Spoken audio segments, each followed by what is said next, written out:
नमस्कार दोस्तों, मैं नीतीश कुमार एसएससी वायरस में आपका स्वागत करता हूं। आज के इस वीडियो में सीजीएल मेंस में जो कंट्रोवर्शियल या फिर गलत क्वेश्चन आए हैं उसका हम डिस्कशन करने वाले हैं। कल 3 क्वेश्चन हमें ऐसे मिले हैं जिसमें से 2 क्वेश्चन 20 तारीख के शिफ्ट में और 1 क्वेश्चन आपका 18 तारीख के शिफ्ट में। चलिए देखते हैं पहला क्वेश्चन प्रोबेबिलिटी का है। इसमें दिया है कि ए और बी 2 इवेंट है, ए यूनियन बी का वैल्यू 3/4 है, ए इंटरसेक्शन बी 1/4 है और प्रोबेबिलिटी ऑफ बी है आपका 1/2। हमें बताना है कि ए एंड बी किस टाइप के इवेंट होंगे।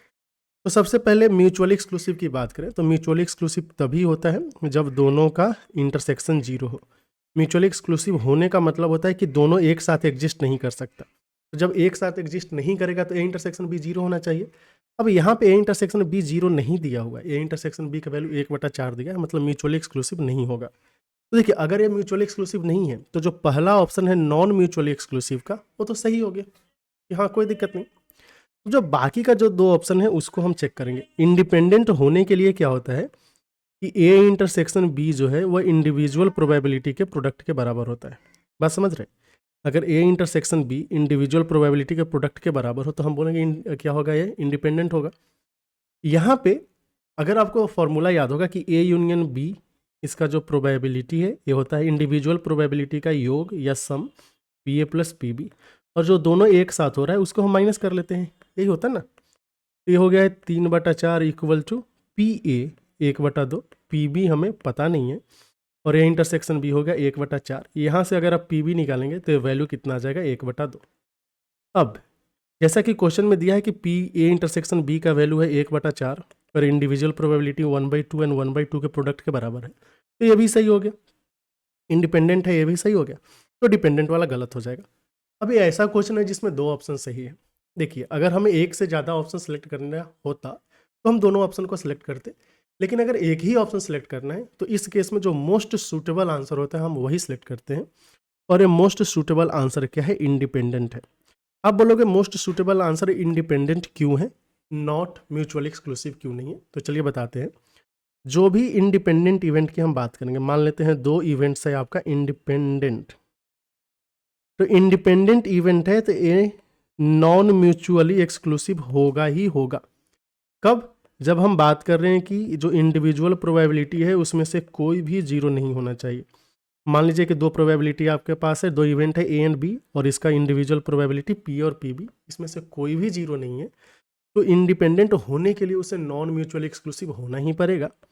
और जस्ट बिकॉज यह नॉन म्यूचुअली एक्सक्लूसिव है इसका मतलब ये नहीं है कि वो इंडिपेंडेंट होगा ही होगा। बात समझ गए? तो जब हम इंडिपेंडेंट सेलेक्ट कर रहे हैं तो एक छोटा सा सबसेट सेलेक्ट कर रहे हैं, और नॉट म्यूचुअली एक्सक्लूसिव जो है एक बड़ा सबसेट है। तो छोटा सबसेट जब अकर होगा तो बड़ा सबसेट होना ही है अकर, लेकिन जब मोस्ट सूटेबल की बात आती है तो हमें इंडिपेंडेंट सेलेक्ट करना होगा। अब बात आता है कि क्या आपको ऑब्जेक्शन रेज करना चाहिए नहीं करना चाहिए। तो देखिए ऑब्जेक्शन रेज कर दीजिए, अगर मार्क्स मिल गया तो अच्छी बात है। अदरवाइज मान लीजिए अगर एसएससी ने इसका आंसर कंसीडर नहीं किया तो वह इस बेसिस पे कंसीडर नहीं करेगा कि जब हमें एक ही सिलेक्ट करना होता है तो हम जो मोस्ट सूटेबल है वही सिलेक्ट करते हैं, और यहाँ पे मोस्ट सूटेबल क्या आ रहा है आपका ऑप्शन नंबर सी। तो 2 चीज़ें क्लियर करना चाहेंगे कि independent and non mutual exclusive में हम ये जो रिलेशन थे कैसे क्लियर कर रहे थे, तो आइए देखिए। तो सबसे पहले आपको ये समझना है कि म्यूचुअली एक्सक्लूसिव इवेंट्स कैसा दिखता है। दोनों एक साथ नहीं होना चाहिए, बोले कि बिल्कुल सही बात है। तो ए एंड बी ये हो गया, ए एंड बी अलग अलग है मतलब कि ये हो गया म्यूचुअली एक्सक्लूसिव। दोनों एक साथ नहीं है मतलब कोई भी रीजन ओवरलैप नहीं हो रहा है। तो अगर हम आपको बोले कि अच्छा अगर 2 सर्कल ऐसा है तो क्या म्यूचुअली एक्सक्लूसिव हो सकता है, बोले कि नहीं हो सकता है। अगर एक कुछ रीजन कॉमन आ रहा है तो इसका मतलब ये क्या है कि ये नॉन म्यूचुअली एक्सक्लूसिव है। समझ गए? इंडिपेंडेंट कैसा दिखेगा? इंडिपेंडेंट में भी जो है वो बीच का कुछ रीजन ओवरलैप होना चाहिए, ठीक है, तो ऐसा वाला इंडिपेंडेंट दिख सकता है। तो केवल वेन डायग्राम से इंडिपेंडेंट पेंडेंट, केवल वेन डायग्राम से तो पता नहीं चल रहा है। अब देखिए हम चीज़ें हम आपसे पूछते हैं। अगर मान लेते हैं कि हमने पी ए लिखा यहाँ पे पी बी लिखा, और यहाँ पे लिख रहे हैं P A intersection B. P A का वैल्यू 1/2, पी बी का वैल्यू 1/2, पी इंटरसेक्शन बी का वैल्यू 1/4। क्या ये इंडिपेंडेंट होगा? बोले कि होगा। क्या ये नॉन म्यूचुअली एक्सक्लूसिव होगा? बोले कि होगा। एक और हम केस ले रहे हैं जिसमें मान लेते हैं ए हमने ले लिया 1/2, ए ले लिया 1/2, और इसका वैल्यू 1/6 ले लिया। क्या इंडिपेंडेंट होगा? नहीं होगा। क्या नॉन म्यूचुअल एक्सक्लूसिव होगा? होगा। बस समझ रहे हैं ना? तो ऐसा लग रहा है कि नॉन म्यूचुअल एक्सक्लूसिव एक बहुत बड़ा सा सेट है और इसका एक सबसेट आता है इंडिपेंडेंट।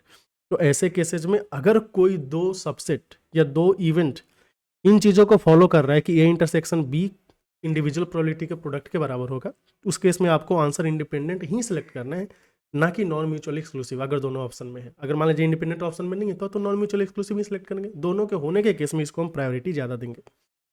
एक और क्वेश्चन के बेसिस पे हम आपको समझाने की कोशिश करेंगे।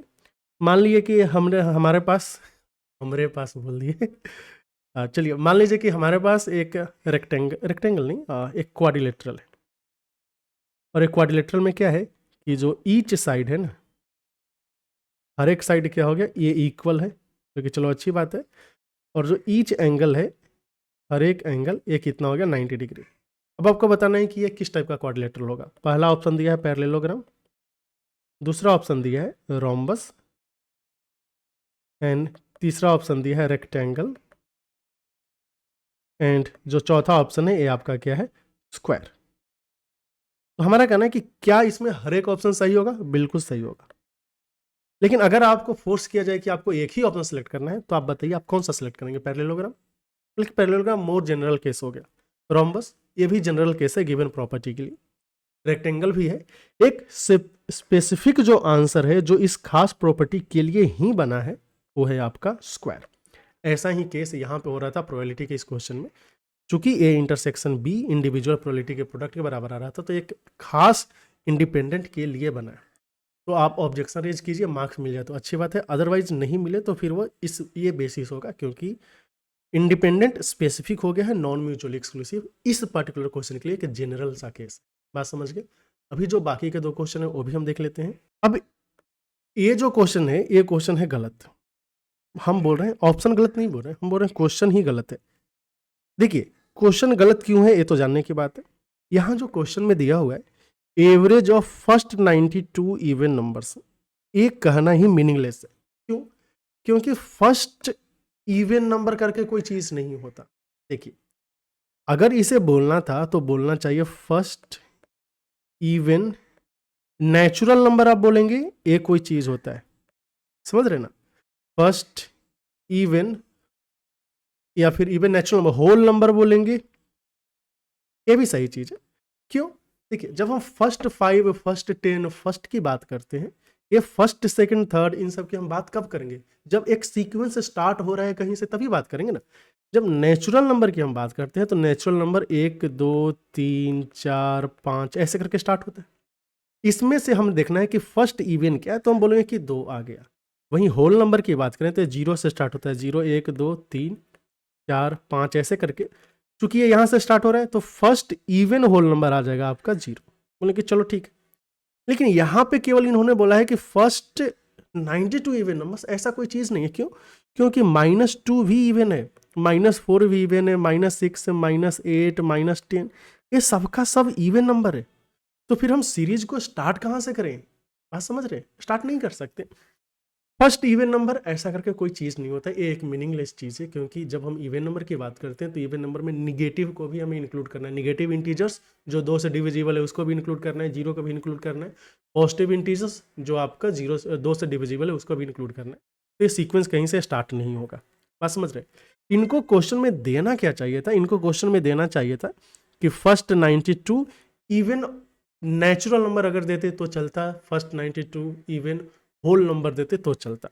अब देखिए जब हम बात करते हैं ना कि average of first n even natural numbers की बात करते हैं, नेचुरल नंबर्स ये हो जाता है आपका n+1। तो अगर मान लीजिए यहाँ से हम कैलकुलेट करते क्वेश्चन को तो 92 + 1 कितना आंसर आ जाता? 93 ये हो जाता। लेकिन मान लीजिए जैसा कि हमने बोला कि अगर कोई सीक्वेंस 0 से स्टार्ट कर रहा है, तो अगर 0 से स्टार्ट कर रहा है तो पहला इवन नंबर 0 मानेगा, फिर दूसरा मानेगा 2, ऐसे ही 92th। तो 92th कितना हो जाएगा? 91 × 2 मतलब 182 हो जाएगा। बोले कि चलो ठीक है ये भी है। अब इसका जो वह एवरेज निकालने जाएगा क्या हो जाएगा? फर्स्ट प्लस लास्ट बाई 0, तो 0 + 182/2 फर्स्ट प्लस लास्ट बाई 2, यहाँ आ गया 91। तो ये 91 भी सही है। तो समझ रहे हैं?